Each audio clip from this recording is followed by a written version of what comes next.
ఒక హైదరాబాద్ యూట్యూబర్ ఒక జర్మన్ అమ్మాయి మధ్య చిగురించిన ఒక అద్భుతమైన ప్రేమ కథ ఇప్పుడు సోషల్ మీడియాలో లక్షలాది మంది హృదయాలను కొల్లగొడుతుంది. బాలీలో అనుకోకుండా కలిసిన ఒక అపరిచితురాలు జీవితాంతం తోడుండే భాగస్వామిగా మారిన ఆ బంధం సోషల్ మీడియానే షేక్ చేస్తోంది. ఇంతకీ వారెవరు? అసలు బాలీలో మొదలైన ఈ ప్రయాణం జర్మనీ గ్రామాల వరకు ఎలా సాగింది? జీవితాంతం పదిలపరుచుకునే బంధంగా ఎలా మారింది? Let's watch. అబీ హనీగా సోషల్ మీడియాలో ఎంతో ప్రజాదరణ పొందిన హైదరాబాద్ కు చెందిన ప్రముఖ ట్రావెల్ యూట్యూబర్ అభినవ్ రెడ్డి. అపరిచితులను కలవటం, కొత్త సంస్కృతులను అన్వేషించటం, ప్రత్యేకమైన ప్రయాణ అనుభవాలను డాక్యుమెంట్ చేయడం అభినవ్ కంటెంట్ ప్రత్యేకత. అయితే ఇండోనేషియాలోని స్వర్గధామం లాంటి బాలీలో ఆయన పర్యటిస్తున్నప్పుడు ఊహించని విధంగా జర్మన్ యాత్రికురాలు సఫీరా పరిచయం అయింది. సాహసాలు చేయడం, అర్థవంతమైన సంభాషణలు జరపడం పట్ల ఇద్దరికీ ఉన్న ఇష్టంతో వారి మధ్య త్వరగానే మంచి స్నేహం కుదిరింది. ఒక సాధారణ అపరిచితుల కలయికగా మొదలైన ఈ పరిచయం ఒక బలమైన స్నేహంగా మారింది. అభినవ్ మరియు సఫీరా ఒకరితో ఒకరు సంప్రదిస్తూ ఒకరినొకరు తెలుసుకోవడం కొనసాగించారు. వారి స్నేహం క్రమంగా ప్రేమగా మారింది. మరియు వారి సోషల్ మీడియా ఛానళ్లలో పంచుకున్న వీడియోల ప్రకారం ఈ జంట ఇప్పుడు వివాహ నిశ్చయం చేసుకున్నారు. ఈ స్నేహం ప్రేమగా మారి పెళ్లి వరకు వెళ్లడానికి సఫీరాతో జర్మనీలోని తన చిన్ననాటి గ్రామానికి అభినవ్ పర్యటించడమే కావచ్చు.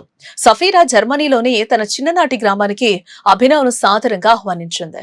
నిజానికి జర్మన్ గ్రామీణ జీవితం చాలా ప్రశాంతంగా, పెద్దగా విశేషాలు లేకుండా ఉంటుందని అనుకున్న అభినవ్ కు అక్కడ ఒక అద్భుతమైన అనుభూతి ఎదురైంది. నేను చాలా పొరపడ్డాను అని రెడ్డి తన వీడియోలో స్వయంగా ఒప్పుకున్నారు. సఫీరా తన సొంత ఊర్లోనే రమణీయమైన అడవులు, స్వచ్ఛమైన సరస్సులు, పచ్చని ప్రకృతి దృశ్యాలను ఆయనకు చూపిస్తూ ఆహ్లాదకరంగా గడిపారు. ఇద్దరూ కలిసి ప్రకృతి బాటల్లో హైకింగ్ చేయడం, సరస్సులో ఈత కొట్టడం, నీటిపై పడవలు నడపడం వంటి మర్చిపోలేని అనుభూతుల్నే మూటగట్టుకున్నారు. అంతేకాదు సఫీరా తన చదువుకున్న పాత పాఠశాల, చిన్ననాటి ఇష్టమైన ప్రదేశాలను రెడ్డికి చూపిస్తూ తన బాల్య జ్ఞాపకాలను నెమరేసుకుంది. ఈ పర్యటనలో అత్యంత ఆకట్టుకున్న అంశం సఫీరా కుటుంబ ఇల్లు. అదొక విశాలమైన చెక్కిల్లు. దాన్ని సఫీరా తండ్రి ఎన్నో ఏళ్ల పాటు స్వయంగా నిర్మించారని తెలుసుకుని అభినవ్ ఎంతగానో ఆశ్చర్యపోయాడు. సఫీరా తన చిన్ననాటి పడక గది, కుటుంబ తోట, టీ హౌస్, అలాగే కూరగాయల మడులు, నేలమాళిగలతో పాటు ఇంట్లో ఉపయోగించే సాంప్రదాయ తాపన వ్యవస్థను కూడా చూపించింది. ఆ ఇంటి గ్రామీణ శైలి, చెక్క నిర్మాణం, పాతకాలపు పొయ్యి అభినవ్ ను విశేషంగానే ఆకట్టుకున్నాయి. సఫీరా తండ్రిని పదే పదే ప్రశంసిస్తూ ఇప్పటి వరకు ఉన్న నాన్నల్లోకెల్లా అత్యంత గొప్ప నాన్న అని అభినవ్ కొనియాడారు. ఆ ఇల్లు ఎన్నో ఏళ్ల అంకిత భావానికి, ప్రేమకు, కుటుంబ విలువలకు నిదర్శనమని చెప్పారు. కేవలం సందర్శనీయ స్థలాలను చూడటంతోనే ఈ యాత్ర ముగిసిపోలేదు.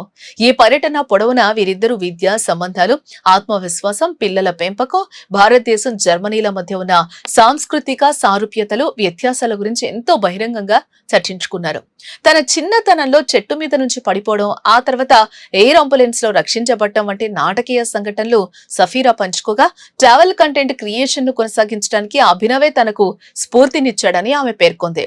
అటు అభినవ్ కూడా బాలీలో ఒక అపరిచితురాలితో జరిగిన యాదృచ్ఛిక సంభాషణ తన జీవిత గమనాన్ని పూర్తిగా ఎలా మార్చివేసిందో గుర్తు చేసుకున్నారు. భవిష్యత్తులో భారతదేశాన్ని సందర్శించాలన్న అభినవ్ ఆహ్వానాన్ని సఫీరా సంతోషంగా అంగీకరించింది.